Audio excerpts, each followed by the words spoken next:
Sobat Youth, berjumpa lagi dengan saya Pendeta Manda Laika Dandel dari GKI Serpong dalam acara Youth for Christ hari ini, Sabtu 14 Juni 2025. Hari ini kita akan bersama-sama merenungkan firman Tuhan berdasarkan Mazmur pasal 8 dengan tema Tuhan meninggikan manusia.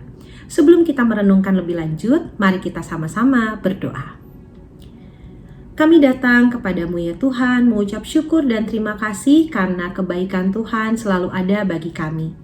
Pada saat ini kami mau bersama-sama merenungkan firman Tuhan, kiranya Roh Kudus-Mu menolong setiap kami, supaya ketika kami merenungkan bagian firman ini, kami dimampukan untuk merasakan cinta kasih Tuhan. Tuntun dan sertai kami ya Allah, karena kami menyerahkan keberadaan diri kami sepenuhnya ke dalam tangan kasih dan kuasa-Mu. Dalam Kristus Yesus Tuhan kami berdoa. Amin. Adapun nats yang mendasari perenungan kita adalah Mazmur pasal 8 ayat yang ke-6. Namun, engkau telah membuatnya hampir sama seperti Allah. Sobat Youth, dalam Alkitab Perjanjian Lama, kisah Daud dan Goliat menjadi kisah yang epik. Daud pada awalnya hanyalah seorang gembala domba. Dengan kisah yang cukup panjang, Daud akhirnya dapat menjadi raja yang besar. Bahkan dicatat Daud menjadi raja yang terbesar sepanjang sejarah bangsa Israel. Kisah ini memperlihatkan bahwa Allah mengindahkan manusia yang semula tidak diperhitungkan, bahkan menjadikannya berkuasa atas bangsa-bangsa. Daud yang dianggap kecil dan tak berdaya, ditinggikan Tuhan oleh karena kemurahan Tuhan. Mazmur pasal 8 adalah pujian yang memandang kebesaran Tuhan dalam penciptaannya dan merenungkan kedudukan manusia di hadapan Tuhan. Daud bertanya dalam Mazmur ini, apakah manusia sehingga engkau mengingatnya? Apakah anak manusia sehingga engkau mengindahkannya? Ini ada di ayat 5 dari Mazmur pasal 8. Ini adalah pertanyaan yang mengungkapkan ketakjuban atas kasih Tuhan yang besar terhadap umat manusia.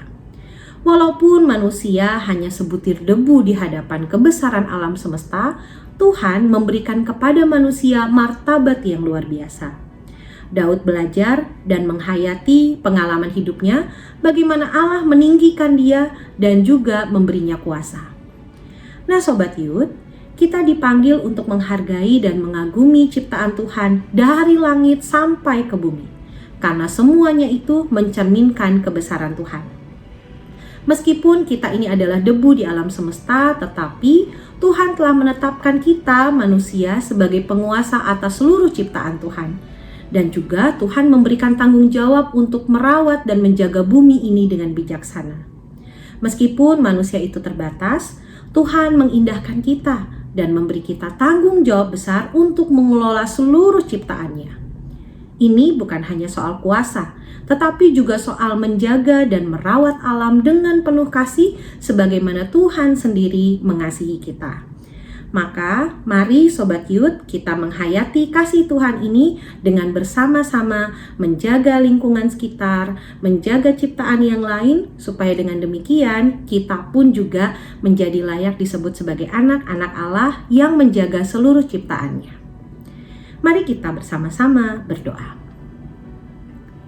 Terima kasih ya Tuhan untuk kebaikan Tuhan dalam kehidupan kami. Ajar kami untuk juga mau menjaga ciptaan Tuhan, karena Tuhan telah memberikan kepercayaan bagi kami untuk merawat dan mengelola seluruh ciptaan Tuhan.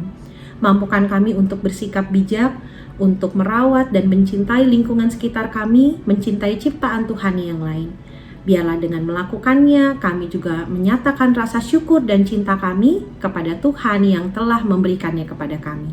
Terima kasih ya Tuhan, tuntun dan sertai kami dengan kuasa Roh Kudus-Mu, supaya kami layak disebut sebagai anak-anak Allah. Dalam Tuhan kami Yesus Kristus kami berdoa. Amin.